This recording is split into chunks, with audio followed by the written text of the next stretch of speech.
لەو کردەوانەی کەوا ئینسان خێری حەج و عومرەی دەسەکەوێت خۆشەویستان یەکێک لەو کردەوانە ئەوەیە کابرای کاتە خوێندی ڕەسوولی ئەکرەم فەرمی یا ڕەسوول الله بە باوکو دایکم فیداکەم من ئەشتهی الجیهاد ولا أقدر عليه حەز دەکەم بڕۆم بۆ جیهاد لە پێ ناوخوا شەهید بم پلەی شانم دەستکەوێ بەڵام توانام نییە ئەسبم نییە شمشێرم نییە فەقیرم هەژارم توانام نییە پێغەمبەری خوا فەرمووی هل بقي من والديك أحد کەس لە باوکو دایک زیندووە فەرمووی نعم یا رسول الله إن أمي حي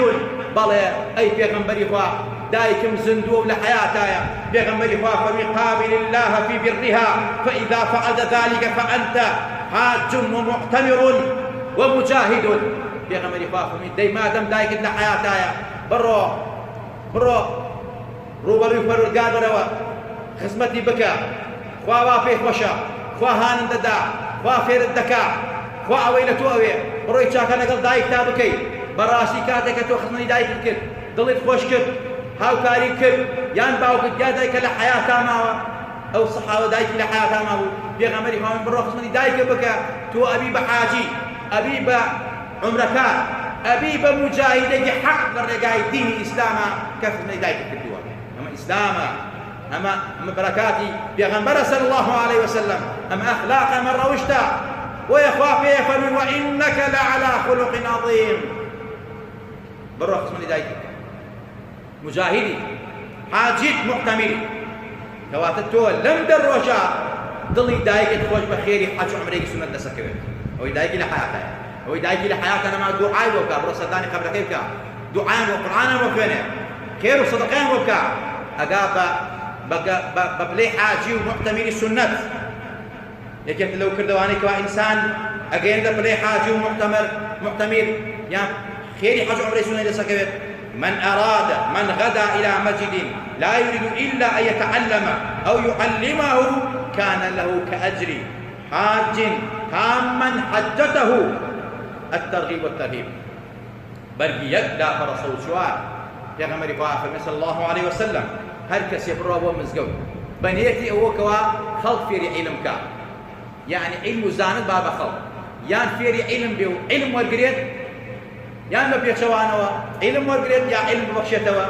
هو في غمر فاخر فرميت أما خيري حجك تواو أقا كحجك تواو وحجك مبرور بيت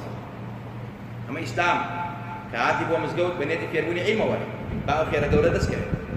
بنيتي مناقشة شلحانو بازار ودكان وسياسة درو دلساو ما مزقود زور جا مزقود كان ما بابا چای خانه ولا رجنا كان مزقود كان شلحانه تاكري مناقشة تاكري بوتا ديوخان كاك باسي يعني بوتا ميداني بازار معاملة تاكري لكاتي بانا قساكري لكاتي وكالا قساكري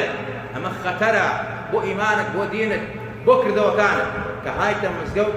ابي بيدن بي لحضور پروردگار طریق مناجات خوشویستان او خیرانه بعد از که لیکن لو کردوانی که انسان اگینه پلی حج و عمره سنت من خرج من بيتي متطهرا الى صلاة مكتوبة فاجره كاجر حاج محرم رواه ابو داود پیغمبری خدا من هر کسی برو ابو مزگود دست نجی پاک ویل ماو بین ارمی هنگاو بنیو بأخلاق روشتي برزة وبرافو مزقود لا مزقود دانشة وخليك عبادات به خيري حاجيك أقا كالي حرام يجيت لو كردواني كإنسان أقينته لي حجي سنة وعمري سنة يا خيري حج وعمري سنة يقا أويك نوشي بيانيان بجماعات بكيتو لشوني خوتا دانشي تاخور هالدي خليكي ذكر عبادات بي أو بيغمر مخيري حج عمري تاو تقا بلان بداخوا بيانيان ممشولا أو شيء كي يلا بسم الله لا جنوكا كي تسبيحات غير باشنا قال راعك هذا دروا تسبيحات غير سنة بجماعات بكرية لقل إمامة خلرا دروا بيغمري فمت من صلى الغداة في جماعة ثم قعد يذكر الله حتى تطلع الشمس ثم صلى ركعتين كانت له كأجر حجة وعمرة تامة رواه الترمذي پێغەمبەری خوا هەر کەسێ بچێ بۆ نوێژی بەیانی بە جەماعەت کرد اینجا لە دوای ئەوە دانێتە شوێنی خۆیان خەریکی ذیکر و تەفکیر و یادی پەروەردگار و مناجات و تەسبیحات و قورئان خوێندن و تا خۆر هەڵدێ کە خۆر هەڵهاو دوای کەوەی ڕومێک بەرز بۆ یعنی دوای چارەکێ دوای فەرکەوتن یعنی لە 10 دقەی مایەوە 5 خۆر ئەکەوێ تۆ لە 5 جایە لە 5 و 5 دقە دوو ڕکات نوێژی شڕوق یا چێشتەنگا بکەیت اینجا بەڕاستی سوجدەیەکی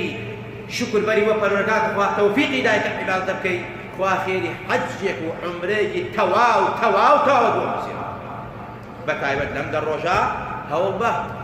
کە پێشتر خەوتوی لەم دە ڕۆژە مەخەوە بە هەموو بەیانی خێری حەج عومرەیەکی سنەت بۆ بگا ئەمە هەمووی ڕەحمەتی ئیسلامە ئەمە هەمووی بەرەکاتی ئیسلامە بۆ ئەوەی کەوا تۆی مسلمان و تۆی ئیماندار کە توانای حەجت نییە لەم دە ڕۆژە خوا ئەم بەرەکاتانەی پێداوی ئەمە فورسەی عومرە بەڕاستی ئینسان تا نەمرێت قدری ژیان نازانێت قدری ئیسلام نازانێت قدری عیبادەت نازانێت الناس نيام